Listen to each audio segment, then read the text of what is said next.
Salut tout le monde, j'espère que vous allez bien les amis, on est parti pour une nouvelle vidéo. La trêve internationale va bientôt se terminer, les merengues qui sont en sélection vont revenir évidemment du côté de Valdebebas pour préparer le match de ce week-end, la seule rencontre d'ailleurs de la semaine avant d'avoir un planning un petit peu plus chargé, notamment avec le retour de la Ligue des Champions. En tout cas, ce week-end, ça sera dimanche, l'affiche d'ailleurs de cette 30e journée de Liga, puisque c'est une très très belle affiche de haut de tableau.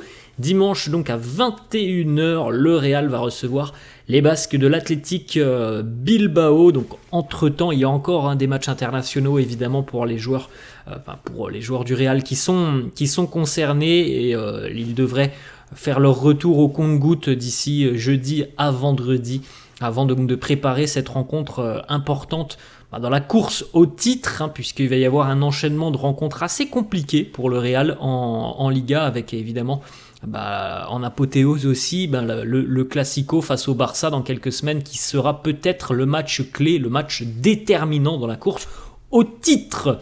On continue avec une petite information, puisque vous le savez, demain l'Espagne va affronter le Brésil du côté du Bernabéu. Et bien il faut savoir qu'aujourd'hui le Brésil de Vini, Rodrigo et Hendrick va s'entraîner du côté du centre d'entraînement de Valdebebas, et Vinicius d'ailleurs sera en conférence de presse d'avant-match. Donc voilà, les Brésiliens qui vont s'entraîner à Valdebebas. Donc Vini et Rodrigo ne vont pas être dépaysés, et puis pour Hendrick, il va aussi pouvoir un petit peu fouler sa future pelouse d'entraînement.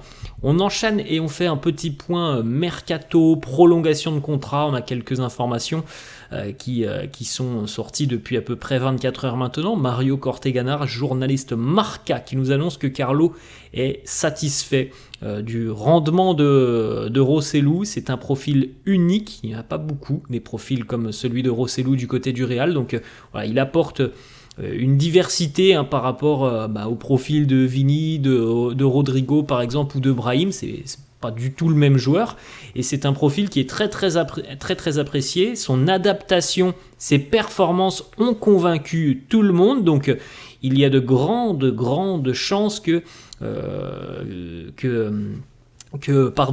Rossellou puisse continuer avec le Real l'année prochaine, puisque dès le mois d'avril, on devrait entamer du côté du Real des négociations en ce qui concerne une prolongation de contrat pour l'attaquant espagnol. On continue avec une autre information qui concerne Luka Modric. Il est prévu qu'une discussion ait lieu dans les prochains jours ou prochaines semaines entre le board, les dirigeants du Real et Luka. Il n'y a pas de précédent du côté du Real, pas de précédent dans le sens où jamais un joueur au Real n'a été prolongé à l'âge de Luka Modric. Ça n'est jamais arrivé, mais les performances récentes de Luka Modric ont montré que la magie peut toujours opérer, que le Bernabéu est toujours très amoureux de Modric. Donc voilà, il y aura des discussions qui vont arriver très rapidement entre Luka et le Real. Le quotidien The Athletic nous annonce déjà que si il ne prolonge pas avec le club, il y a potentiellement une autre grande équipe européenne qui semble être intéressée. Il y a aussi visiblement des clubs du côté de la Major League Soccer, donc aux États-Unis, et on le sait déjà depuis quelques temps aussi, l'intérêt de certains clubs du côté de l'Arabie Saoudite. On enchaîne avec une déclaration de Toni Kroos qui vient d'affronter Kylian Mbappé donc en sélection. Kroos qui nous parle de Mbappé et qui nous dit du côté du Real, du côté de Madrid, on veut avoir les meilleurs joueurs, et indubitablement Kylian fait partie des meilleurs. La plus importante des choses, c'est de gagner, et évidemment ça serait bien pour le Real, mais je pense que l'on a déjà aussi une très bonne équipe. Voilà, après je pense que l'addition de Mbappé sera hyper bénéfique pour le Real.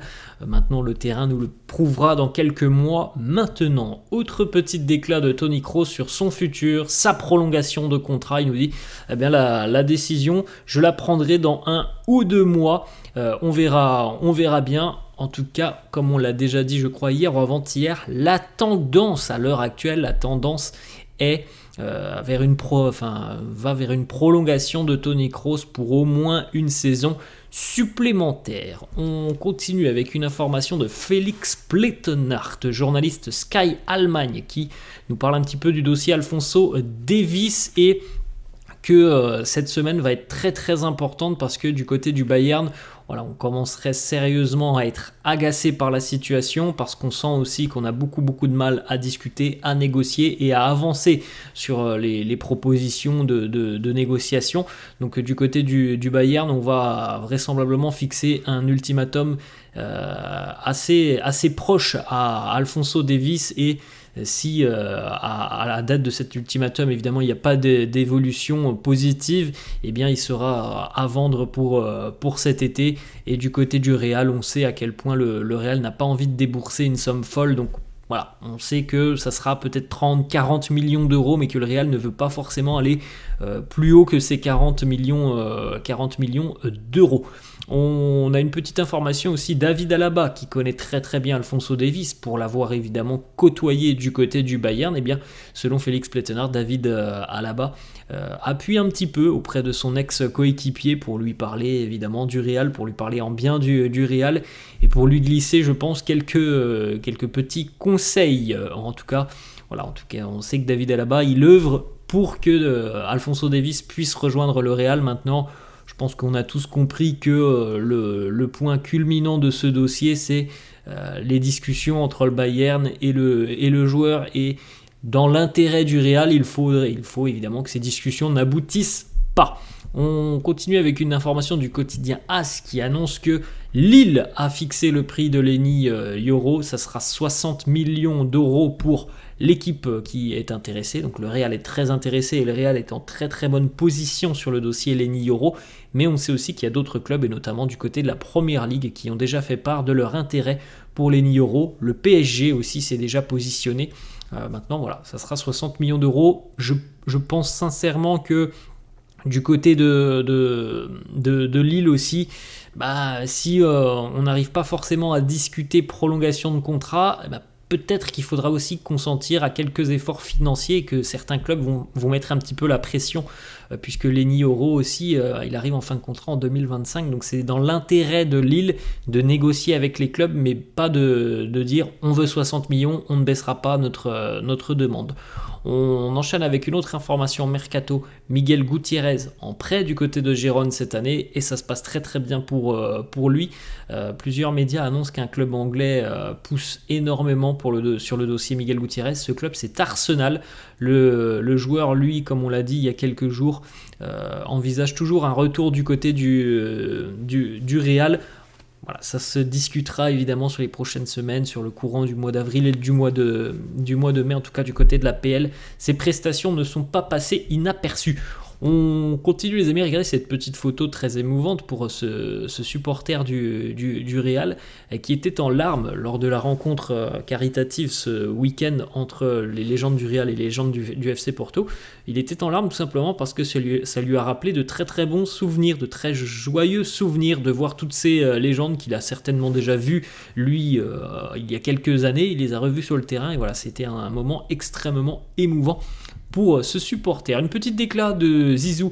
Zizou qui était dans le casier, dans le vestiaire du Real, avait ses affaires dans le casier numéro 5, celui de Jude Bellingham.